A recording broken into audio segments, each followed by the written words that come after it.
In RCL CEO Miles Dally to join us. Now, Miles, thanks very much indeed for joining us. COVID-19 and the related lockdown. I mean, Miles, this was a push and pull for you, wasn't it? I mean, on the one hand, you saw something like demand go up in certain areas like sugar, and then chicken took a hit, but has since recovered. Yes, and good afternoon to you and your viewers. We're very pleased with our results. Our purpose was more food to more people more often. Yep. And so to achieve in excess of 30 billion rands worth of turnover was fantastic. And as you say, our diversified portfolio plays to its strengths at times like this, where some categories are under pressure. Things like pies that are consumed on the go or suffer during a lockdown, but others where our baking is in-home, obviously we get the benefit of that. So yes, some very strong growths, but pleasingly most categories now are back to the pre-COVID levels. Your chicken business, which is now a standalone division, I believe that came into effect from July. I mean, restaurant demand weighed heavily on that because of restrictions. What's the future looking like for this particular arm? So chicken has got a couple of problems outside of just the demand issue, because we've had problems in agriculture with our breed. Hence, although we got our turnover up, our loss is still quite significant, but we brought a new team in from January. We separated it out of our food division. It reports directly to myself, and we're making really good progress in that regard. We do believe that the turnover impact is lessening now. We're very big in the quick service restaurants, and so, yes, we were significantly impacted over the last year, but we're starting to see some normality return there. But every lockdown does hurt. Yeah.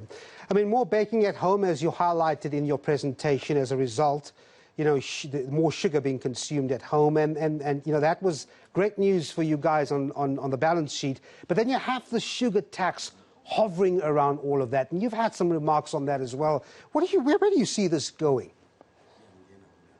So, the impact of the sugar tax we really felt 18 months ago. And there was a significant impact. About 300,000 tons of sugar came out of the industry.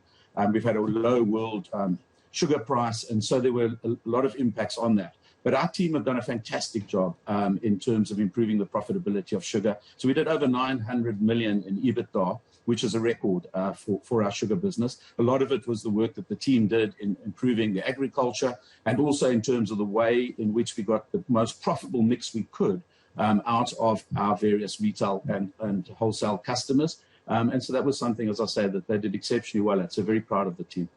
Miles, before I let you go, I mean, the garage pie, as it's known, that's another highlight. A recovery there, Pieman's. It's another important indicator that tells us the consumer is just getting out and about. And it's a good news story to say there, isn't it, on that pie front?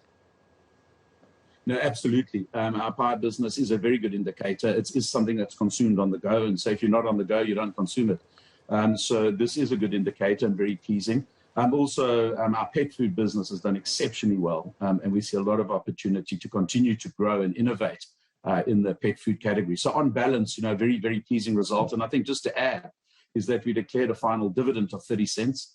And that brings our total dividend up to 45 cents, which is great and a sign of confidence that we have in the business going forward. Listen, very quickly, I mean, look, uncertainty all over in terms of the economy. I mean, no matter which way you look at it.